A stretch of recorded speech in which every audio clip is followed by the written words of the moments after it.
This is the weekly report for the second week of August 2009. State Meteorologist Ben Nelson provides an update on the tropics and a look at our weather impacting the state. Right on schedule, we are starting to see more tropical activity, particularly in the central and eastern Atlantic. And as we look at the infrared satellite imagery, this afternoon we have three features of note. One, a tropical wave now approaching the Lesser Antilles, not expected to develop significantly. We do have tropical depression number 2, which is still more than 2,900 miles away from Florida. And we have a large tropical wave that's come off the coast of Africa that may develop as we move on through the upcoming weekend. Again, let's look in depth here. The Hurricane Center has assigned a low probability to our wave that may impact the state throughout the weekend with some heavier rainfall. We've got tropical depression number 2 that we'll look at more closely in just a second. And then our wave off the coast of Africa, which has been assigned a medium probability by the National Hurricane Center for further development during the next couple of days. Tropical depression number 2 is very tough to pick out on satellite imagery right now. There's been a lot of dry air that's been ingested into the circulation, and that's why we don't see a lot of thunderstorm activity around the center of circulation of the depression. Again, winds are still only at 30 miles per hour. The National Hurricane Center does not expect this to significantly develop. You can see the computer model forecasts.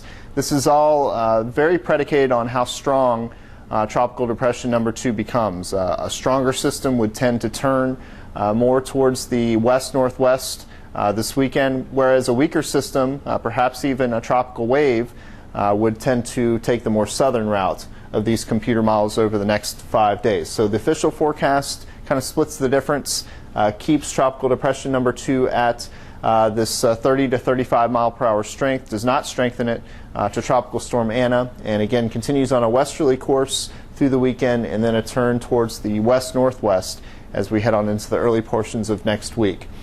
We should normally have had about 2 tropical storms by the time we hit mid-August, but really if you look at the season as a whole, an average season has 11 named storms, 6 hurricanes, and 2 of those become major hurricanes. And here in mid-August, historically we're only about 20% of the way through the season when you look in terms of the total overall tropical storm and hurricane numbers.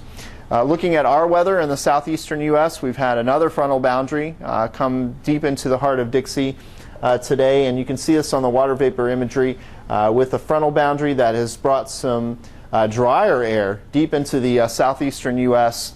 and will promote scattered to numerous thunderstorms across the Florida Peninsula during the next few days. You can see upwards of 1 to 2 inches of rain on a widespread basis across North Florida.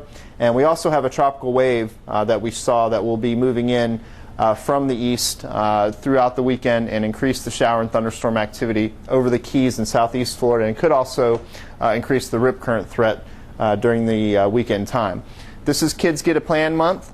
www.kidsgetaplan.com. Get your kids involved in building your family disaster supply kit, particularly now that school is starting up in several districts and will be in session by the end of the month everywhere.